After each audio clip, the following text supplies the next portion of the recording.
Hello and welcome to Empowered to Thrive. As always, I'm so glad that you've joined me today, and I am happy today to have a guest to introduce you to.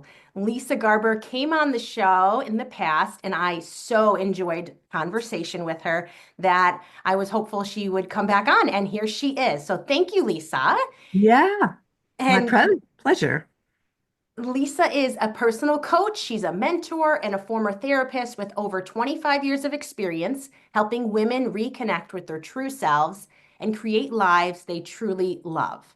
With a master's in counseling psychology, Lisa blends deep insights with practical strategies to guide her clients in overcoming self doubt, discovering their core values, and taking bold steps towards personal fulfillment.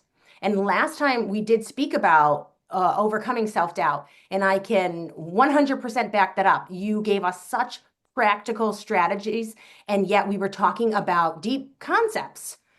So, Lisa's work is rooted in the belief that true transformation begins with mastering the inner game, overcoming fears, limiting beliefs, and resistance so that you can embrace a life of alignment and purpose. She's passionate about bridging the gap between self reflection and taking meaningful action, empowering women to create lasting change. When she's not coaching, Lisa enjoys teaching, writing, and exploring spiritual principles that inspire both her life and work. So much that I love about who you are and what you do. And I am excited today to talk about underlying fears and what they do that really isn't in favor of us moving forward and what we can do about it. So, again, thank you for being here.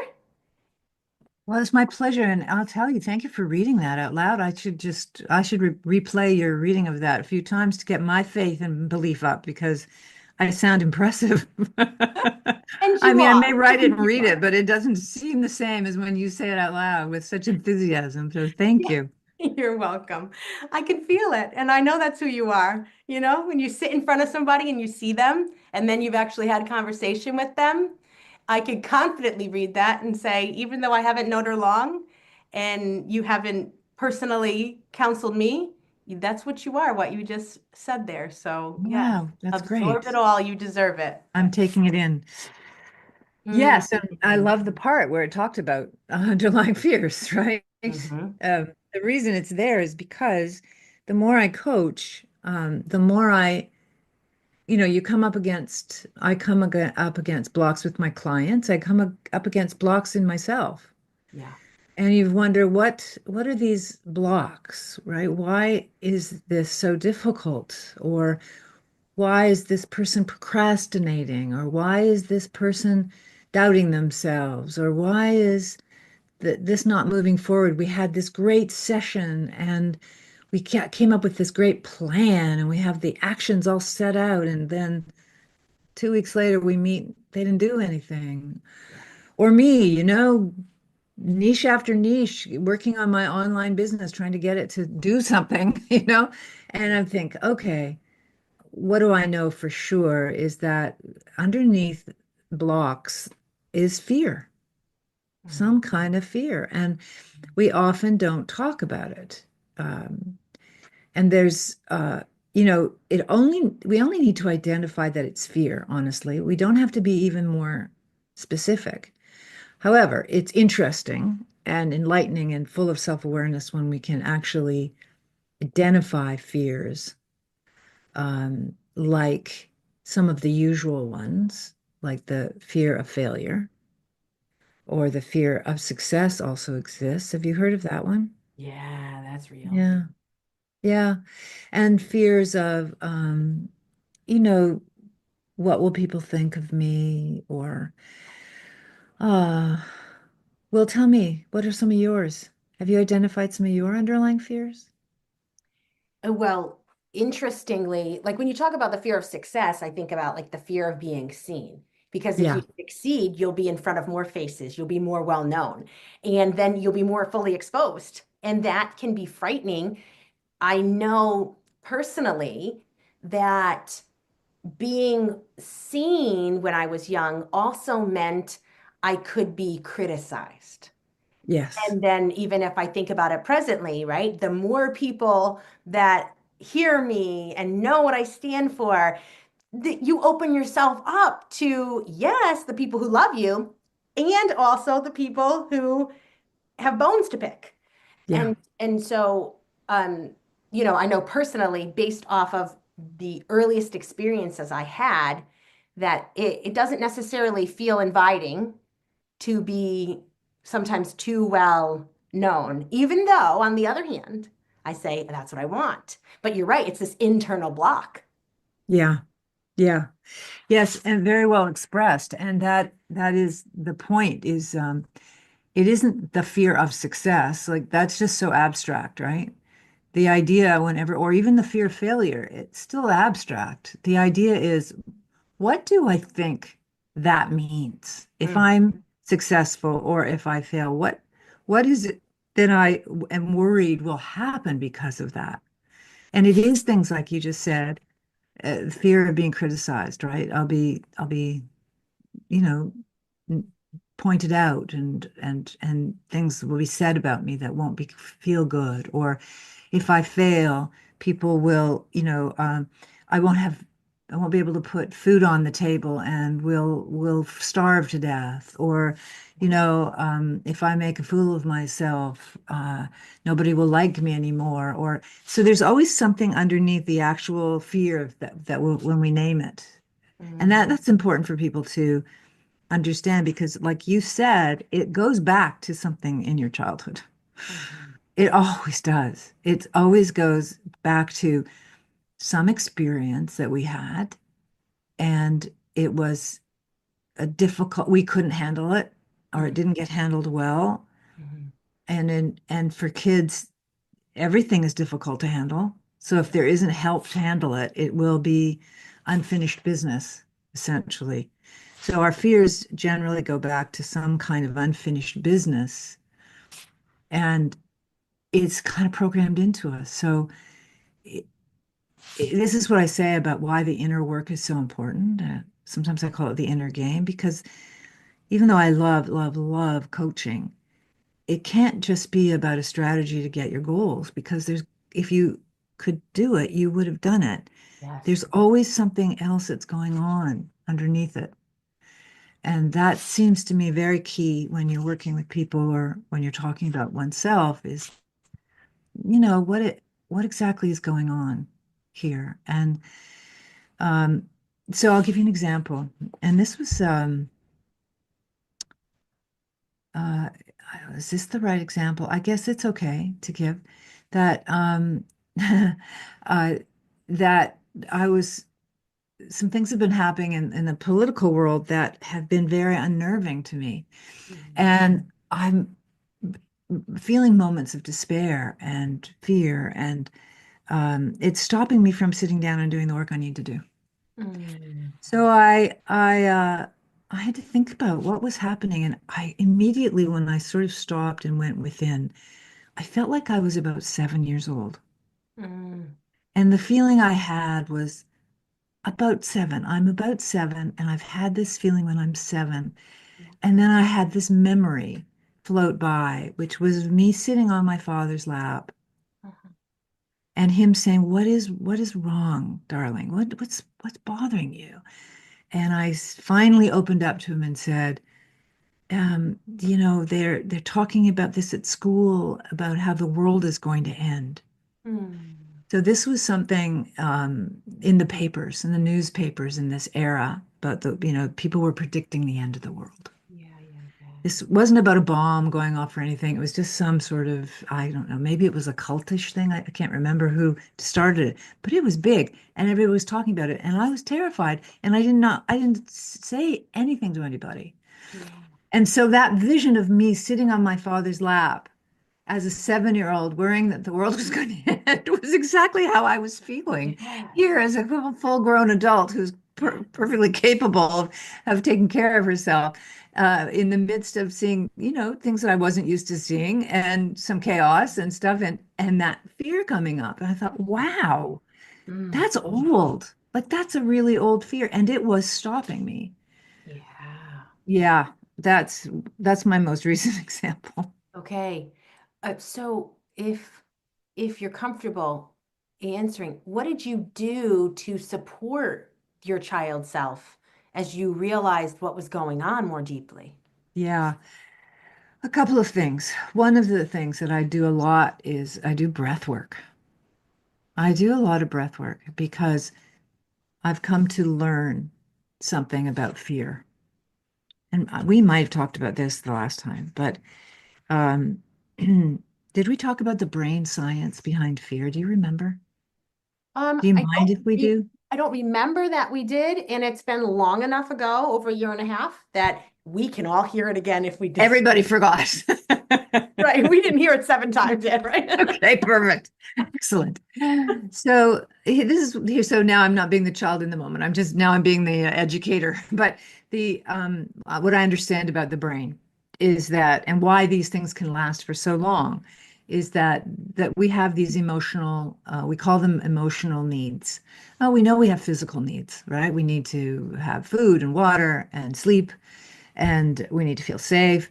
And emotional needs are similar in that, as you know, humans have keep evolving. You know, we need to feel respected, we need to feel safe, we need to feel valued, and we need to feel successful. I think I might have said that. We need to feel like we belong. Mm, There's some very core needs that all humans need, and it's part of the emotional brain.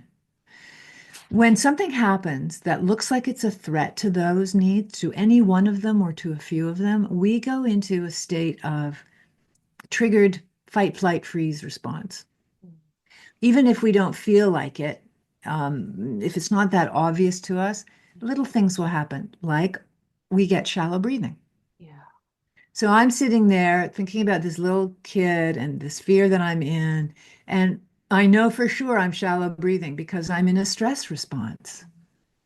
So that's why I breathe. I breathe because when you do that, you're giving your brain a message that says, I'm actually okay in this moment, Mm, right? There are no tigers chasing me. The world is not ending at this moment. Everything is okay. Yeah, so a few really deep breaths was one of the first thing I did when I recognized. The other thing I do is, I do emotional freedom technique tapping. I didn't do a full tapping, but I did take my hand and I did pat sort of the heart area of my chest, which is an acupuncture and acupressure tapping spot, to try and calm and soothe the inner child. It's like everything's, how you do that with your babies? You t tap yeah. them on their chests. Yeah. Everything's okay. Or you rub their bellies. Everything is okay. There's something soothing about that. So while I was breathing, I was tapping, and then I noticed that my stress response Mm, relaxed.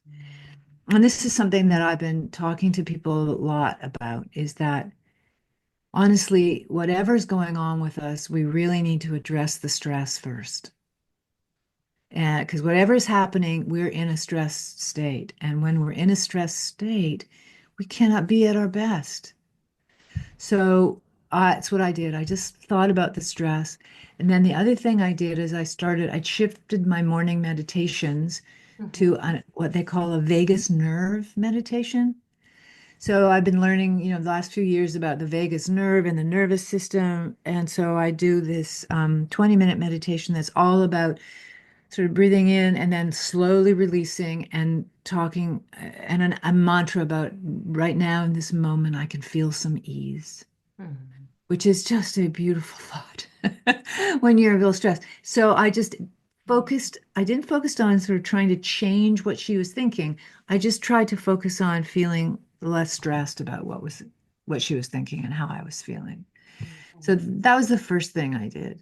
Yep. And then the second thing I did was just to remember, once the stress is a little bit less, is to remember I'm not that child anymore, right? That I'm the adult here, that I can manage, I will handle whatever comes up. I have for all these years. It's a reminder, right, that I'm the loving parent now and that I'll be okay. And like my dad did with me, put his arms around me and said, "Oh, honey, it's okay. Everything is going to be okay." It was like, okay, all right, everything's going to be okay. And then I stopped watching the news. Yes. I Yeah, really did. That's the parenting part, right? Said yes, it you is. just don't watch the news right now because it's I bringing back, it's upsetting me. Yeah. And so, yeah, yeah, Yeah. that's what I Wow. did. So many ways there you just said about how you supported your body, how you took care of that little girl. Um, but yeah, the very practical. Okay, so some were techniques you had learned, you put into practice, but then you went this next step and said, what is coming into my eye gate, my ear gate right now? And I'm feeling very dysregulated because of even just the energy that's Yeah, being emitted, right? And so I'm going to turn this off. Why I'm emphasizing that is because even if somebody's like, I don't know how to do those techniques she just referenced, we all have the ability to notice what are we looking at right now? What are we listening to? What are we doing in this moment that's active? And is it supporting us? Is it depleting us? And what can we do to take good care of ourselves right now? So, beautiful. I think nobody needs to walk away from what you just said without something we can all apply because you're bringing up a point that's so relevant. The collective energy is very heavy right now. And it's not just now. Like you mentioned, when you were 7, there Yeah, was this talk about the world ending. Did the world end, Lisa? it did not. It didn't.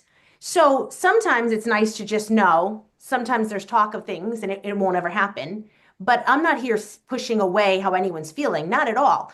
Just we're all feeling something, and this will not be the first or last time that we're confronted by a heaviness, a depression, a fear.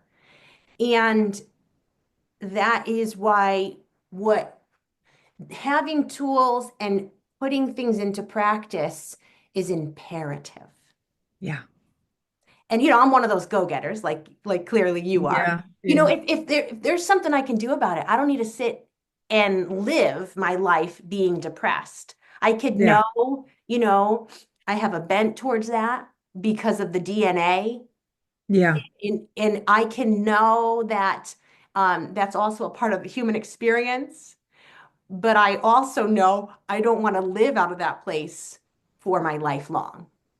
And That is huge. I just want to say yes. that is huge. That kind of decision is so powerful because me too, two depressed parents, both of them on antidepressants, depressed, anxiety, all this stuff, that's I could justify that I Mhm. experience. But I remember lying in bed, with this fear, underlying fear, and this recognition and this despair, and I thought, I don't want to live like this. It was a really clear decision. I don't want to live like this. And then it was okay, let's get going. You said a go-getter. Let's figure this out. What do we need to do? The first thing I did also, I mean, we talked about the breathing. I stopped scrolling my phone. Yeah. Now I love YouTube. That's my favorite thing. I learn all my stuff about how to run an online business and marketing and all the things that people, goal setting, and these people are somehow brilliant at all this. But then there's all the news, and then there's this, that, and the other, and I'm scrolling, and I'm not even listening to it. I'm just looking. I'm lying in bed trying to go to bed, half an hour scrolling my phone. Like, come on, I'm not a teenager. And I realized afterwards, wow, that's contributing. Yeah. You think it's not because you think, oh, so I'll just lie here. But they create those things to screw around with our brains. And it was screwing around with my brain. And so I said, that's it. I'm listening to my yoga person. I do yoga in the morning on YouTube. Uh-huh. And I listen to a man named Joel Goldsmith, who is a Christian mystic who just I adore. Mm. And I watch him on YouTube or listen to him on YouTube. That's it. Everything else, I just go right to my subscriptions or right to my, and I don't even look.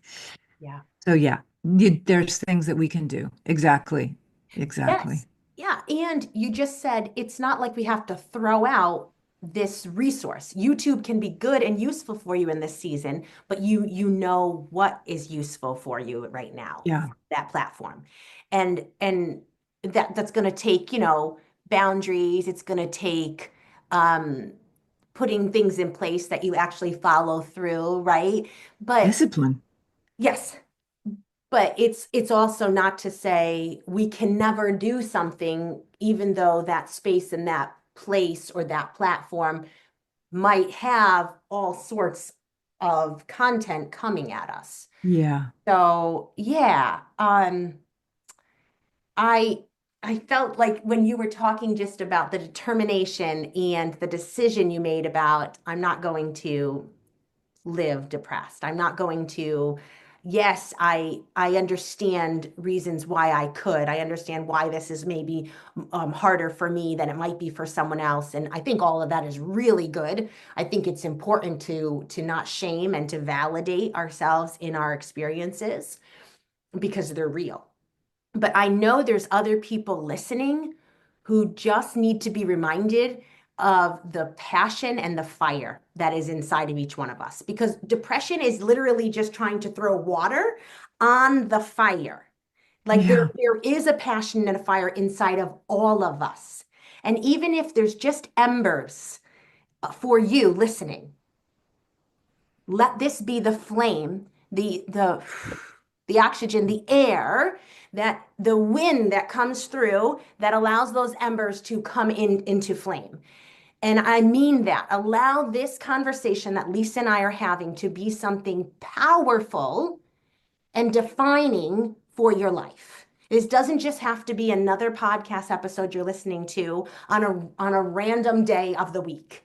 This actually can be a moment in time that allows you to turn a corner because you're listening to two people who've made decisions, who have said, yes, I could keep on this same path. I could go towards this bent that I have, but I'm not going to. And it's bigger than ourselves, and yet it takes our own decision to start. Amen. Yeah. So there's Yeah, something there. it is deep, moving and powerful. I Mm, completely agree. I had to learn that when because of the crippling anxiety that I've had since I was a child. And I remember at some point, I don't know when it was, mm, thinking to myself, okay, if I let this get to me and if I let this be the master of my life, mm, I won't do anything. mm, I won't have a life. And I said, okay, I'm doing stuff even though I'm anxious because I still haven't gotten rid of the anxiety. I'm still filled with anxiety. Wake up with it in the morning. mm, I've worked on it diligently, mhm, and I would say it's much better, much, much better. However, it's not gone, and that's the point. The point was it isn't gone. And would I have gone to Europe by myself when I was, in my 30s? Would I have uh, gone back to school in my 30s? And would I have started my own business? Would I have done, traveled the world, done a million things that I have done in my life? Get on a bicycle. Everything was scary. Everything. It's not that the things were scary, it's that I carry anxiety with me. So everything, so I can find something to worry about in anything that I do. Get on a bike, I can worry about falling off. yeah. So it's not like those things are anxious making, but I just have it in me. So I have to constantly, and it was a decision. I will not let this be the master of my life. Mm, And I'm so grateful that I did that, made that decision. mm, And yeah, and then I work, that's why one of the reasons I started meditating. Well, I have spiritual reasons, but I also did a lot of things because I wanted to manage my anxiety in a mm, way that, that I hoped would help. mhm, Yes, there are pills, and I took some for a while, but they did other things that were difficult for me, so I let them go. mm. And but yeah, yeah, decisions, very powerful. Yeah, They're very powerful. yeah. And they turn something around in you. They're light, like you said, they light that fire. Mm, It's the ignition to that fire that says, no, I'm not doing that. mm, I'm doing this. yeah, I'm committing to this. yeah, And all of a sudden your body changes, your chemistry changes. It's powerful. yeah, right. And we can either live with anxiety and feel it, or live with anxiety, feel it, and still do things. Because what you're saying takes effort and energy, but they both are. They both are. Either living with it and it just stopping us. It's taking a lot of energy to actually stay bound, stay stopped, Yeah. stuck, I see the picture. I can't find the word for it right now. But what I'm saying is, as much as we think there's a lot of energy and movement, I think there's a lot more energy in actually standing firm. So there's, yes, to this idea that it's harder to move forward with anxiety. I would ask anyone who believes that to just sit with the concept of, but is it? But is it really? Is it really harder to move forward, or does it just seem as if it is? Hmm. Yeah. Yeah. Um, it's, I wonder what the difference is. I wonder how come some people just can, like you and me, just say, no, not doing that, not living like that, not choosing that road. I've sat with that Why question we're before. empowered, right? It's an empowerment, right? Yeah. I know, I know. I certainly don't have the answer because I have asked that question. You know what I've had to come to terms with, though, and this holistic psychologist, Nicole LaPera, has helped me in this. I would often give people an out, just in my own mind. Well, I don't know why. I don't know why. I don't know why it seems like I can do it and they can't. And there's just been things she said enough times that I've realized I'm not doing that. I'm not giving anyone else an out. I might sit here and say I don't understand. It seems like it's harder for them than me, but I'm buying less into the idea that it is harder. Hmm. I Hmm. don't know, and this is not me shaming anyone. That's not at all what I'm doing. I've just had to stop saying it's easier for me. Maybe it is, maybe it isn't. I won't ever Mm. know because I only live inside of my body. I don't live inside of anyone else's. Hmm. But I do think we're all capable of more than we realize. And it's actually, I bet for you and I, correct me if I'm wrong, it's not because we felt we were capable. Right. It's nothing to do with that. It's just a matter of deciding Yeah. I'm I'm not living like this. I don't want to. There has Yeah. to be something that's a little bit better, maybe a little bit easier, and I'm willing to put in the effort. And it feels like Yeah. trudging through mud, right? I mean, it does. Like you talked about, you still wake up with the anxiety. This isn't Yeah. it, but the moments of respite, or when you reflect back on what you did midlife, and you realize, wow, I'm so glad I traveled. I'm so glad I did these major career moves. I mean, that's worth something there. And that does bring a sense of euphoric pleasure to you to realize what you've accomplished. So, Absolutely. Well, you're saying what keeps coming up for me is the word victim. I refuse to be a victim, ah, yes, you're right. I just didn't think of the word. You're right. I've had to right? stop. I've had to stop Yeah. looking at the world through through that lens. Yeah. Yeah. Yeah. I just, yeah, no, the question is how come, and of course, when I'm working with somebody in a coaching situation, and certainly when I was doing therapy too, hey, when I talk to family members, there's a point where I have to say, you want to be a victim here? Because that's what's happening. Mhm. You're staying a victim. There's some sort of benefit to being a victim. And here's where fear comes in, right? There's something scary about not being a victim. So you're playing the victim, you're caught in the victim. You may or may not know that's what you're doing. But let's say someone shows you, hey, you're playing the victim here. Then what's stopping you from, and I like to say the word being empowered, right? What's stopping you from empowering yourself will usually be some sort of fear. Wow, you just brought that full circle for us. I love that.